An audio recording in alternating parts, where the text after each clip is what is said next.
When's the last time you checked your investment account balances? Was it yesterday? When was the last time before that? Was it Thursday? When was the last time before that? Are you doing it every day? Why? Like literally, why? Why would you do that? Why would you do that to yourself? So going back to my when we had Johnny, I received an email from my man Johnny. His name's not Johnny, and he said in the Ginnie Mae fund he dumped $300,000 in is now worth 1% less. So was that $297,000? And and over the last couple of months, I'm like, why are you even looking? Why? Does it change anything? Don't do that to yourself. Oh, by the way, Portland. Yeah, take that, Deering High School, Portland. I actually did not graduate Portland High School. I was only there for one semester, by the way. I did wrestle. I sucked, but I wrestled. Played freshman football. I sucked, but I did play.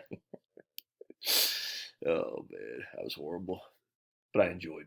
Actually, I did not enjoy football.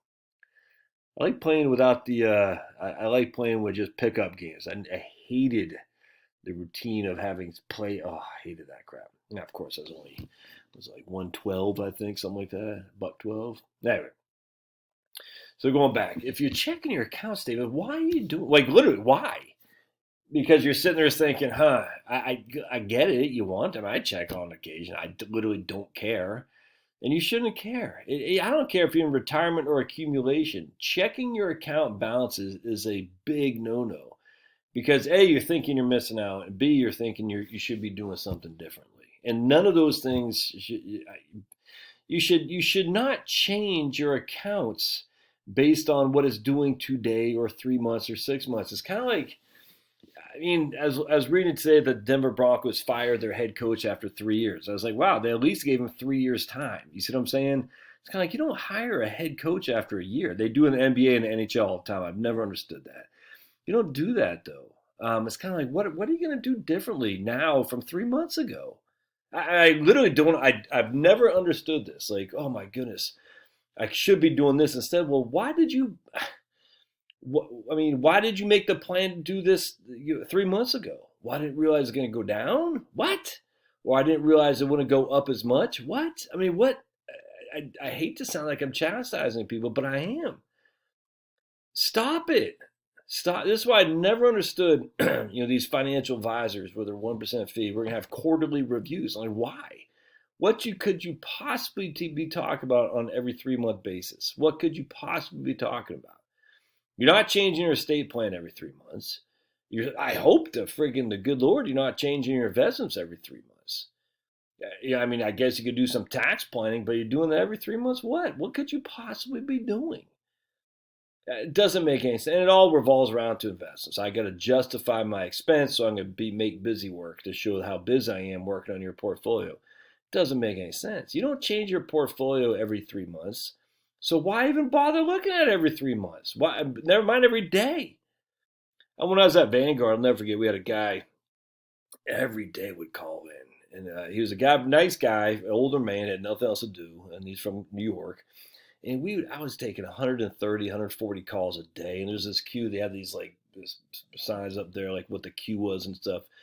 And we had this routine, just a team of probably 30 guys and gals who would take the calls at whatever time it was. And so one of us would always get this dude's calls. It was every single day. He had like 15-month funds, and he just wanted to know the price of each fund. And I'm sure he kept a little, thing like this, notepad and stuff. And I'm just, even back then, I was like, why? What's the? I never understood the need to be that's not a thoroughness. It's OCD. What are you going to do differently? So let's just go back to Ginnie Mae. The Ginnie Mae's down 1%. Anyone who invests in anything should expect that you're going to have some downside. Anything. I don't care what it is, unless it's a certificate of deposit.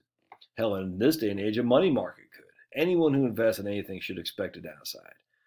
So if after a couple months' time it's down, not just Ginnie Mae, anything, and you're like, oh, that I made a mistake. I'm like, why? Why did you invest in it to begin with? So what's the mistake now? Doesn't make sense to me. And the only way you know that it's down is because you check. Why? Why are we doing that? As anything. This is why I don't like, by the way, when people say, should I take monthly distributions or one-time lump sum? I just take the one-time lump sum and be done with it. The more you can transition away from checking your portfolio on a regular basis, the happier you're going to be. I'm just telling you, man. Because if you're looking at your portfolio on a regular basis, you're thinking there's something that needs to be fixed about it. There's something you can do differently. Or you're patting yourself on the back how well you've done, which means inherently you'll be punching yourself in the face when the portfolio goes south, which inevitably will. There's no two ways around this. Once you recognize that the portfolios go up or down, regardless of you watching it, it doesn't matter. Then you say, why am I checking this on? Look, I don't even know what my portfolio is worth right now. No idea. I haven't checked because I don't care. I don't. Now, you might say, well, that's great, Josh, because you're still adding to it. Well, we're living off it. If you're living off it, you should check even less, because then you don't want, if you check it on a regular basis, you think there's a better mousetrap, and there's not, man. There's no better mousetrap. You get the portfolio and you live it with it for a year. I'm just telling you. That's what you got to do. Is like Buffett said, you get 30 chips. That's it. In your whole investment career, you got 30 chips, and you can't invest 31. You got 30 times to invest, and that's it. Same kind of thing. Look, Warren Buffett doesn't do that. I grant you. But still, you get the gist. He's saying stop chasing stuff. If you're retired, just this is what I got. I'm living it for it. I'll come back the next year and see what looks good, bad, or otherwise. And most likely I won't change it much then. So stop checking your portfolio. All right, we'll see you.